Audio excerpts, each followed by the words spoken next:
जागृती हायस्कूलमध्ये कायदेविषयक जनजागृती शिबिर उत्साहात. सायबर जगात सजग राहून अन्यायाविरुद्ध निर्भयपणे आवाज उठवण्याचं आवाहन.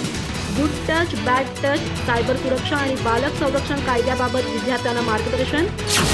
गडिंग्लज तालुका विधी सेवा समिती आणि जागृती हायस्कूल यांच्या संयुक्त विद्यमाने तालुका विधी सेवा समितीचे अध्यक्ष तथा न्यायाधीश अमित लवळकर यांच्या मार्गदर्शनाखाली कायदेविषयक जनजागृती शिबिराचे आयोजन करण्यात आले.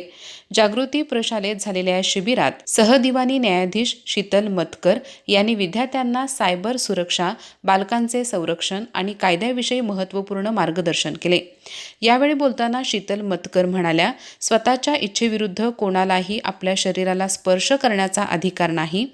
गुड टच आणि बॅड टच यातील फरक विद्यार्थ्यांनी समजून घ्यावा. चुकीच्या स्पर्शाला तात्काळ विरोध करून कोणतीही घटना मनात न ठेवता विश्वासू पालक किंवा नातेवाईकांना त्वरित सांगावी.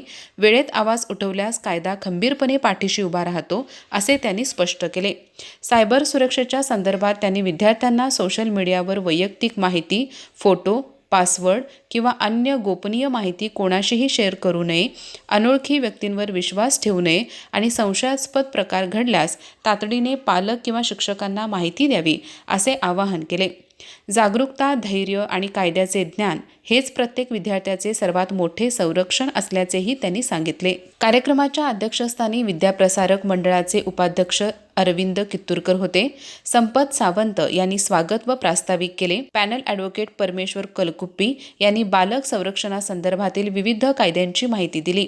तर बार असोसिएशनचे अध्यक्ष ॲडव्होकेट सुभाष डोंगरे यांनी कायद्याबाबत जागरूक राहण्याचे आवाहन केले. यावेळी पॅनल ॲडव्होकेट संपदा पवार, रिटेनर ॲडव्होकेट सुरेखा पाटील, मुख्याध्यापक उमेश सावंत, पर्यवेक्षक महंतेश दड्डी, वरिष्ठ लिपिक प्रशांत गस्ते, प्रवीण पाटील, प्रकाश गायकवाड, दत्ता लोहार, सागर मगदूम, दशरथ वरोटे, विपुल गावित यांच्यासह शिक्षक, शिक्षकेतर कर्मचारी आणि विद्यार्थी मोठ्या संख्येने उपस्थित होते. कार्यक्रमाचे सूत्रसंचालन अनिल कांबळे यांनी केले, तर उपमुख्याध्यापक अनिल मसाळे यांनी आभार मानले. अधिक माहिती आणि ताज्या घडामोडींसाठी आजच आमचे चॅनल सबस्क्राईब करा.